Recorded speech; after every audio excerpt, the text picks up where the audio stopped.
Hi everybody, welcome back to my vlog. Today we present the final part of my two-part conversation with director Stephen Thomas. Before we begin the interview, I wanted to alert you that Stephen has one of his film shorts screening at the Lone Star Film Festival on November 15th. It's Friday at 5 p.m. It will be screening at the theater in the Central Library in Fort Worth, Texas. Tickets are free. However, they come on a first-come, first-served basis, so the easiest way to make sure you get in there is to go on the website LoneStarFilmFestival.com and reserve your tickets there. Again, it's completely free, and I know that you'll enjoy Piñata, one of Stephen's classic films. Now, as for the interview, last week he was discussing why he went into filmmaking. He decided to give me a tour of his, I guess we'll call it man cave, but his man cave doesn't seem to have the correct title. It's more of a serial killer cave. Well, let's take a look at this as we bring to you part 2 of Stephen Thomas's man cave, which I touched. It'll roll the credits. We've come a long, long way. Not afraid any longer. We've come a long, long way. Our love is getting stronger. We've come a long, long way, and the future's looking brighter. We've come a long, long way. Our love is so much tighter.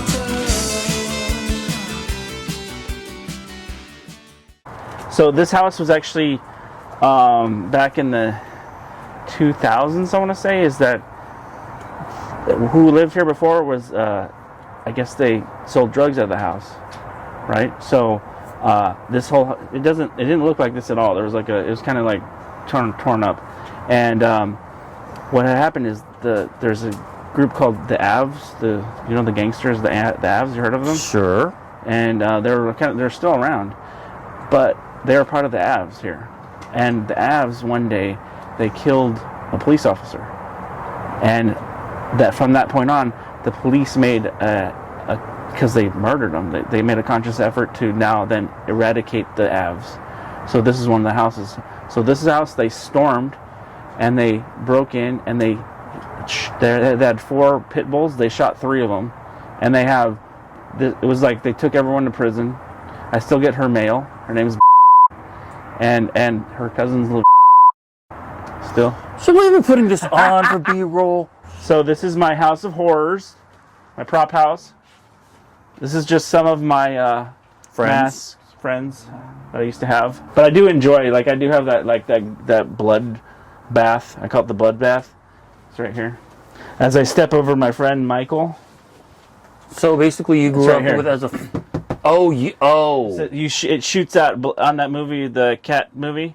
Yeah. There was a part where the blood like flies out, like The Shining. I wanted to be it was also, is that the same thing that they used on Kelly's milk? No, that one, the same girl, Dre, designed a bra that shot out like milky. Yeah. Okay.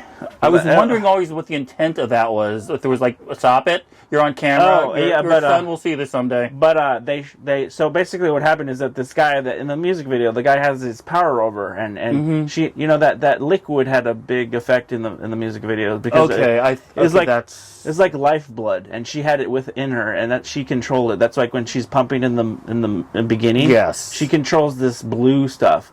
So and this guy needs it to live. That's what I thought. And so it's like kind of like a not incestuous relationship, but he needs her to live. It almost felt incestuous at the beginning. And then she's sort of pumping. She's a slave to this guy making this liquid. Okay. And so at the end, he still has his power enough to like blow it through her breasts.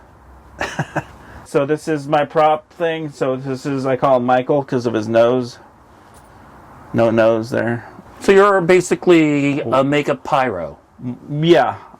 No. I don't know, considering you have all these tools here, I don't know if these are fake or real. Those on that one are real. But I do have my prop. Yeah, I think I showed you. Why do I set them up for this? And it moves. And on, you can You know you're an adult 45-year-old man, right? Yeah. So what is the biggest mistakes that directors can make right now? That's a good question. I don't know. Not making, conforming to what's out there. Like, oh, I want to make a superhero movie. So, like, because that's what's out there. I think everyone has a voice, and you've got to find that voice, and you make that voice. If you try to be something you're not, then I think that's the biggest mistake. If you try to, like, I have a really not demented, but like kind of a darker sense of humor. Obscure is a good word. So I could make a romantic comedy, but it would be a very different romantic comedy. In the movie, what's the actor? He directed many movies, including Ghostbusters, Caddyshack, and he was a great actor too. He played Dr. Venkman in, not Venkman, Dr. The glasses, the nerdy guy. Spangler, Egon Spangler. Yeah. That was. He's dead now, but he's a really good director. The whole movie Caddyshack, they filmed ad lib, off the cuff. That whole scene, with Bill Murray and Chevy Chase. Who hate each other. They didn't like each other. Yeah. That whole scene, he said, just do whatever, and that scene was like even worse than going from I need you to go from point A to point B.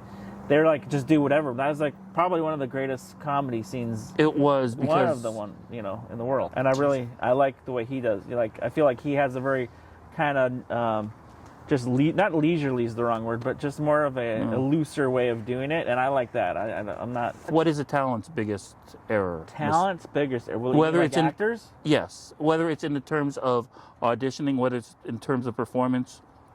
If you could just take cumulatively all the talent that you've ever worked with and wanted to slap them and say, hey, do this differently, what would you say? I think the best thing for talent is just to do whatever the director says.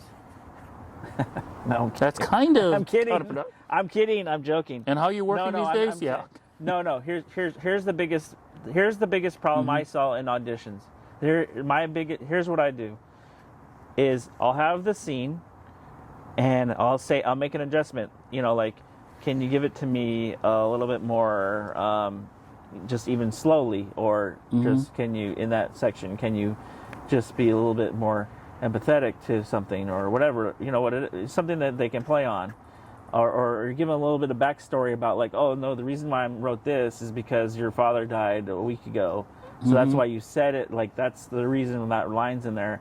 And if they come back to me with the same reading as they did the very first time they read it, then I'm like, you're out. You have to be able to adjust. Even if it's not what I asked, it's something that you need to see. Like, oh, this guy's listening, and you're not just like, you're not being a robot. Okay. I think the ability to like change and like give whoever you're doing something different, whether it's there is no right or wrong. It's just like, oh, you give me say you didn't give me something that I asked for, and you give me something that, I got something better. Then I'm like, oh, this guy's really good. He's got his own thoughts, and it's all about trust, on set. Because you're like, you have to be able, like I said, you're on a pirate ship, and you have to be able to trust everyone on there that they're going to like, because you can't worry about what an actor is going to do, because there's like a million of the next set's on fire. We got to we can't use that set anymore because someone took it, or like, so you're worrying about more like that, rather than you can't be like, like, oh shit, I got to worry about this guy and like micromanage him or her because it just won't turn out right. If you got someone that can think on their toes, at least that's why I do kind of things loosely, because if I know the person that can do it on their toes and they're just really talented and funny, usually I'll get funny people. Okay. Because that's who I like working with. Do you think is it easier for your talent for them to be funny based doing a dramatic scene, or a dramatic based doing a funny scene? No, definitely the better actors to me are funny, and they always will be able to do a dramatic scene. Look at Steve Carell. So Jim Carrey is arguably the funniest man on the planet. Well, besides you and me, probably. More so me. No, Jim Carrey is one of the funniest guys on the planet, and then, but he's able to do Eternal Sunshine, and that's, he's got a lot of heart. I think comedians have heart. If you go see a comedian on stage, not to say that they're good actors, but I feel like it's built on tragedy, their comedy, Usually, like, comedy's always built on tragedy, I feel. Like, Well, you're saying things I was thinking when you said Jim Carrey. Yes, I liked Eternal Sunshine of this. Whatever. Spotless Get Mind, Mind, yes. yeah. But I think the better example of that would have been The Truman Show. Truman Show, yeah, that was a good one. Because there was so much emotion that probably went understated in True. that. So, I mean, but yeah, I mean, or you could think of Sandler when he did the... Yeah. Was it Spanglish? No, was it? Well, Sandler did Punch Drunk Love. Punch Drunk Love, yes. Which I thought was like, I wish he did more roles like that than like, Happy Gilmore or whatever. On a movie set, who has the ultimate power? The talent, the director, the producer, or who? I guess it depends. I mean, I've seen it where the producers got it depends. Like, I was on a right? Okay. Commercial where they had a director / cinematographer, if you can believe that. That sounds bad, but then basically it was about I was a PA or some low guy on the totem pole, and they're putting up stuff for it was a Christmas shot, shot in, of course, summer here in LA, hot as shit, and we're all wearing sweaters, but the DP I saw was sort of in charge in the beginning. But slowly as the day sort of went through, the guys in the tent, the producers for the started calling from the ground, "Let's do it again." You're like, you know what I mean? Like, and I felt so bad for the director / cinematographer because he's like, "Okay, let's do it, okay." And like he was just like at the mercy of whatever they wanted. Oh. And they were telling the actors from the ground what to do. Like, go out slower, or no, do this. And it was like, just sort of like, your worst nightmare is probably as an actor is like 10 people yelling at you what to do. Like, even like, pick up the drink slower, or no, use your left hand, or put your arm around her. Been on a music video like that too. I not yours obviously, but one. Yeah, I know. And it became you could just tell that it wasn't going to be good. It just was that. So I've seen all sorts. It's usually who's the producers though. If it's a commercial like that. Okay. But I've also been on one. The guy who burned up Michael Jackson on the Pepsi commercial. Yeah. I was on one of his for McDonald's, and it was his production company, but he's also the director, so he was all in charge. So. And how many scars do you have, physically or emotionally? Emotionally, yeah. I was getting breakfast for all the. It was kind of weird. Like they had a. Are you familiar with how a commercial is? Like they have. Oh God, yes. So they have an advertising agency that's like in charge. They came up with the idea, so they come in all like kind of hot shots. And I remember I was like a little bit old. Like I was in my 30s, and they're like just like barely 20 maybe. And I'm sitting there like I'm like, "Sir, what do you want for your breakfast?" Like, oh, and then they'll be like, "Oh no, I didn't want the eggs. I wanted," so I'd have to like go down like 4 flights of stairs with like carrying up their personal breakfast. I'm like, this is. Oh God, yeah, I do understand. You know what I mean? That was not yes. So I'm sort of going off the deep end here, but yeah. So it's a lot of people. Yeah. In charge, directors, producers, depends who has the money. Okay, here's a last minute question that's coming in. Yeah. I normally don't take. I sometimes like to get people to email questions. This question is from Really? Susie from Glassell Park. She wants to know if you have had any weird experiences in Thailand. I'm not sure if I understand what this means. Oh, is that how much time you got here? Well, I do know that Thailand. something about some kind of party or something to do with nudity. I was in Thailand, and there's a lot of things that happen in Thailand that should be spoken of. That you have to experience. But one of the streets was famous for just a lot of weird things. Like Ladyboy Show. And I don't know if you know what that is. I do. I've heard. Show. I've heard of it. I've heard of it. Yeah. And they had another one called the Ping Pong Show. Oh God. Have you heard of this? Only from TJ stories. Yeah, that was like probably heard of Donkey Show there. Similar. This is different. I don't know how much I can say here because it's like. Draw a picture. Have to, no, I Ping Pong Show is okay. Yeah. Where they put Launch? things in.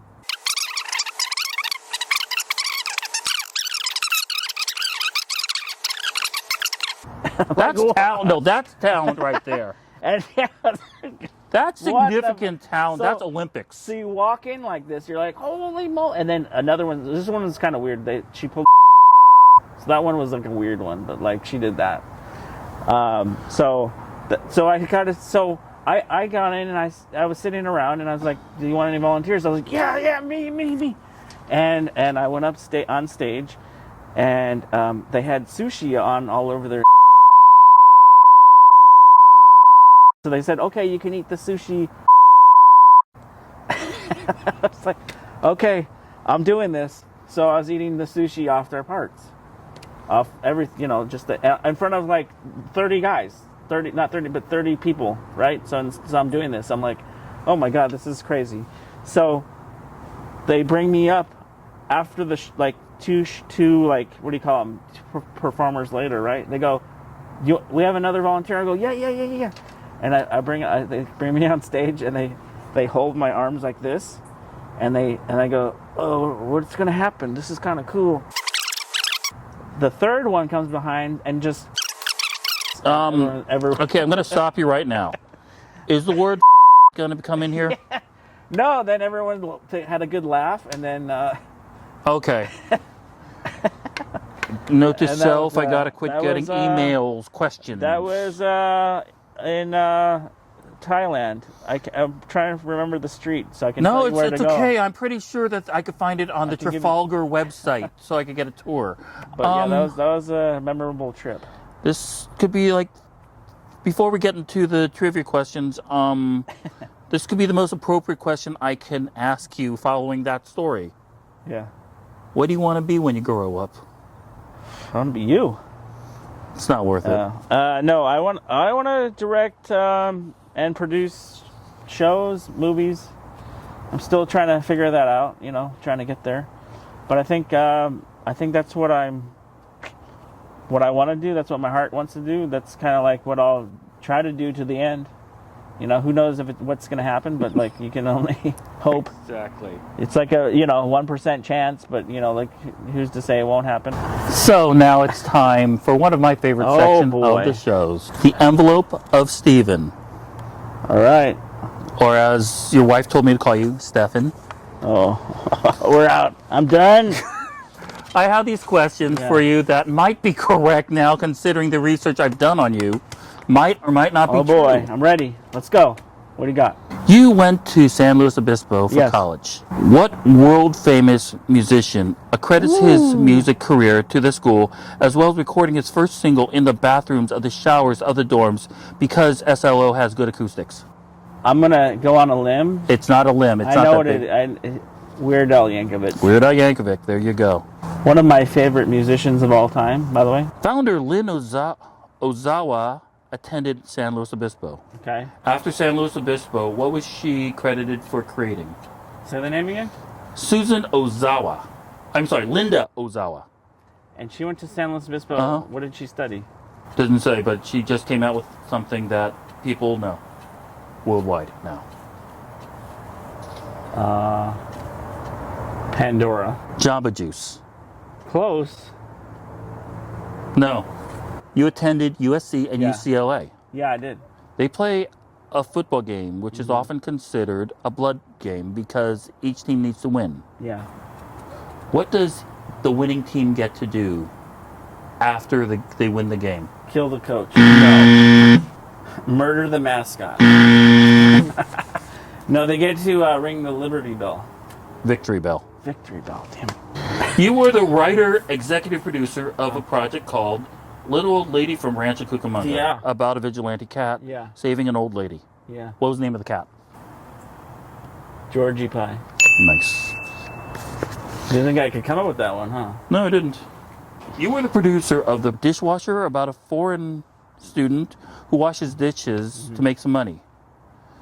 The restaurant is run by Roger. Who played Roger? Craig Watkinson. Nice. Boom. Didn't think you were going to get these. My friend on Facebook. That's why you know him? Not because he worked for you? No, he's a great actor. He was really funny. He is intense. He's an intense actor. One of your projects had a main character named John Holmes. Don't know if it was. Yeah. I know. I was thinking about that, but no, I'm not going to make that joke. Yeah. What was the name of the project? End of the Rainbow. And it was played by? Michael Helmslat Johnson. Michael. He fooled me because he told me his name was like something else, but then he's like, "Oh, my name's Michael. Call me Michael." But he fooled me. It's Michael something. Felix. Michael Felix. That's right. On IMDb, under all your listings, how many different positions have you held? Let's see. Actor, producer, camera. Whatever. Cinematographer, director, sound. 5. You were, well, technically 10. 10. Writer, director, actor, cinematographer, editor, producer, camera electric, production designer, sound department, and thanks. Thanks is a big one. You told me that one of your favorite movies of all time was Raiders of the Lost Ark. It is, yes. What now famous actor was killed in the first sequence, playing the role of Setipo? Oh, it's he also played Doc Ock. I'm not gonna think of his name because I just know he's a good actor, but because it's escaping me. You're gonna get all these questions. I'm just gonna say something random. No, what is his name? Alfred Molina. Alfred Molina, that's right. Yeah, that's your favorite movie. What acclaimed actor was the only talent from the Raiders of the Lost Ark projects or Indiana Jones projects that was allowed to work with Disney Imagineers for the Disney park content? Harrison Ford. No. The only actor? Wait. Say that. Okay. So it's a. What acclaimed actor was the only actor allowed, I'll say, to reprise his role from the Indiana Jones stories? It was for Disney content. It was actually was him for Thanksgiving, for Halloween last year. It was his sidekick. What's his name? The beard, white costume, red. I am so glad you do not appear on more sets because you'd be like, "Oh, hey, how you doing, buddy?" No, I'm trying to think of his name. It's a one-word name in the movie. I forget what is it. No, his real name. Oh, I don't know. I don't know his real name. Oh, great. What's his real name? Jonathan Rhys Davies. But he played. So Yeah, because I've seen him. One of your favorite documentaries is The King of Kong. Yeah. About a competition about playing the classic video game Donkey Kong. Ask me this one. I know this one. What was the name of the subtitle of the movie? Fistful of Quarters. Okay. Boom. I didn't think you were going to get that one. Ha! You told me one of your favorite movies was the movie Three Amigos. Yeah, great movie. What high school dropout directed the movie? John Landis. You kind of pulled that one out of your ass, didn't you? Yeah. I did, because he's the guy that surprises me the most because he dresses in you've seen him on set. Oh, yeah. A suit, right? Mm-hmm.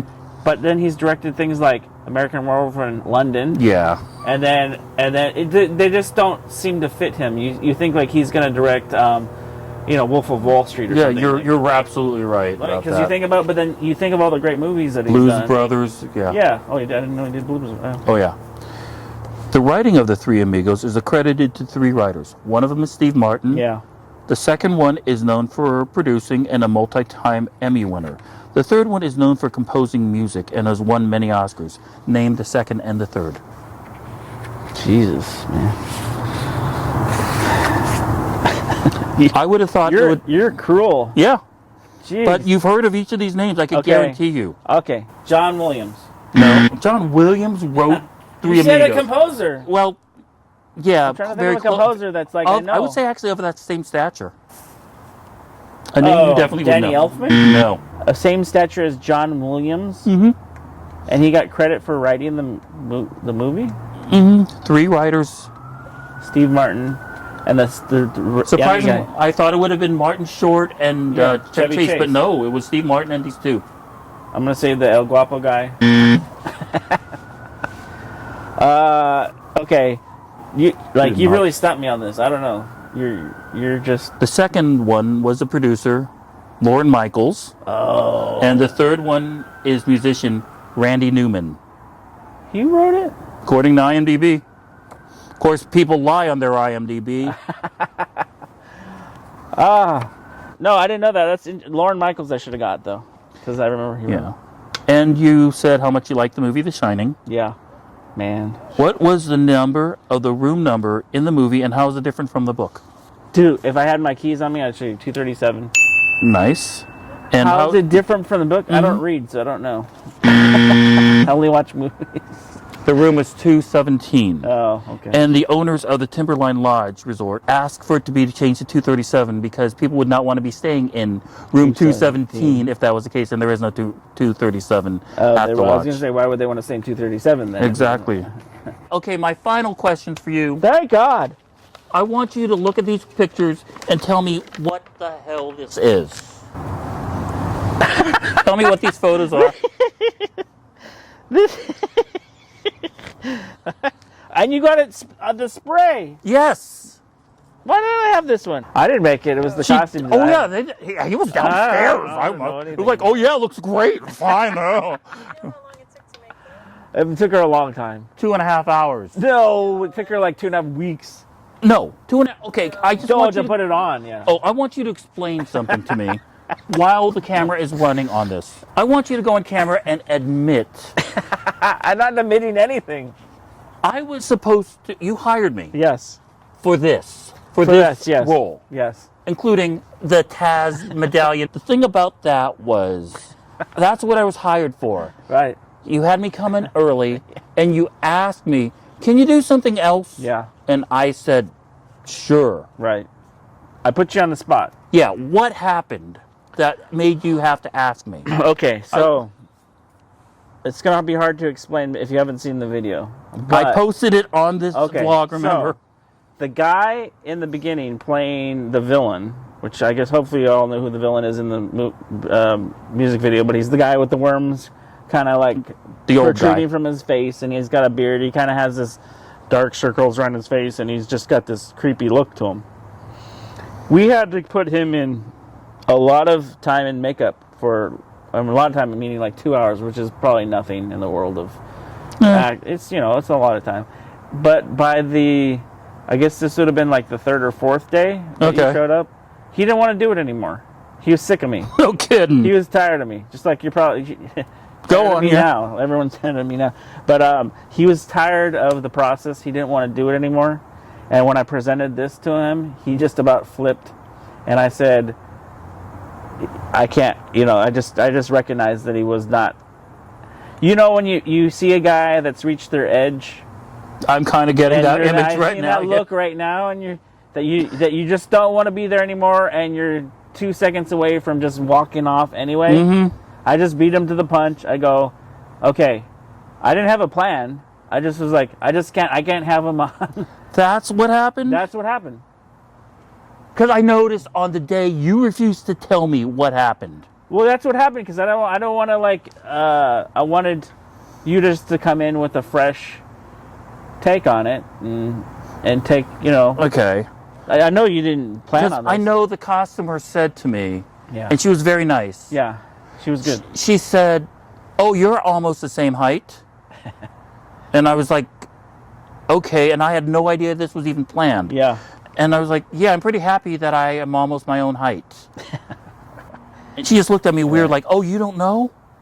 Well, she should know. She's the one that told me about him. She was the one that came down. She told, because she told me that you needed to talk to me about something. Yeah. And you came up and talked to me about it. And next thing I know is, do you want to do something? Yeah. Sure. Right.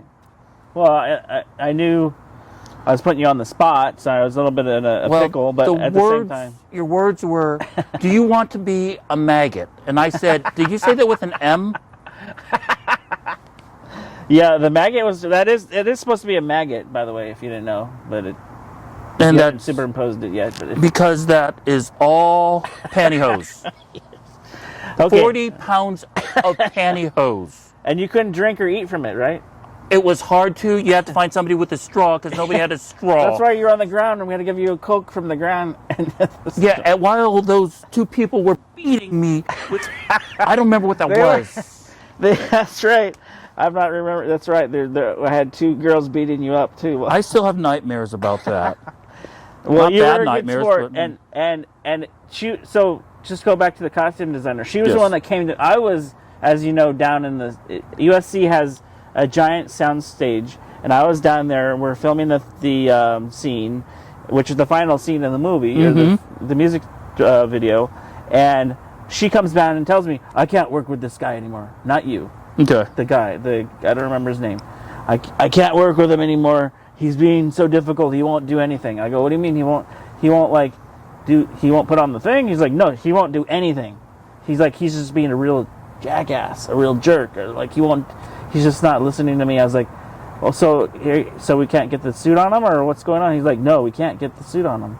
So at that point, that's when I went upstairs, and then I saw you sitting there. I was like, you just happened to be the right spot at the right time, and, and then I was like, "Maybe you'll do it." I just remember in the audition, after I finally found where your audition was, Yeah. on the campus of USC. Yeah. Big campus, by the way. Yeah, oh yeah. I was expecting like 6 or 7 people like I normally do in this room. No, not for mine. No, it was you. Just me. Just you, and it was like a Sunday morning or Yeah, something like that. Yeah, that sounds about right. And you just seemed way too happy to see me, and I was like, "Steve, calm down." And then, so as soon as I was done, I was like, "I did okay." And then I was like, "Okay, I'll probably never hear from him again." Yeah. And Usually then, happens. and then a couple days later, you say, "Hey, you want to be a producer?" And I was like, "What?" And you want to be a director? And I was like, "What?" And then next thing I know is my wife and I are going to thrift stores trying to find Right. that outfit, including the medallion. Right. You played a great director, by the way. All I did was throw my hat down I to the know, ground. but that's what directors do. They're like maniacs that can't control them, right? Apparently not. Stephen, thank you so much. Thank you. It's been very painful. Painless, I mean. So that's today's episode. Kyle asked me to close today, so thank you all for watching. Before we go, Kyle and I wanted to wish a happy birthday to our neighbor Jen. She's a lady with super kids. In fact, one of the kids wanted to appear on the vlog to wish a happy birthday. So let me hand over the vlog so you could be wished properly.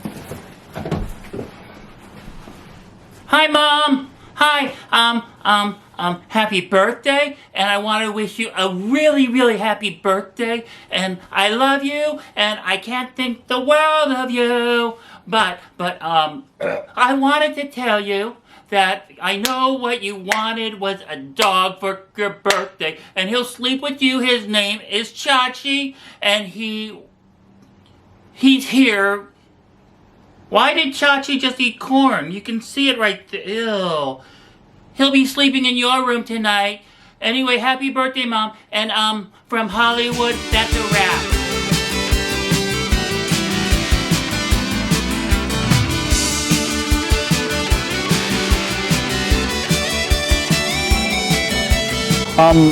No, it's rain. Everything's fine.